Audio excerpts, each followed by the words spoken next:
Good morning, good morning, good morning.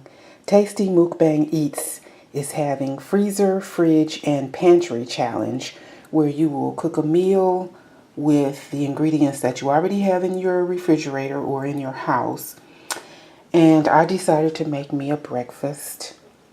Sausage, onions, grits, eggs, and toast with jam. And I thought about making some Loves Life's butter sauce to put on my grits. And then something said, don't do it.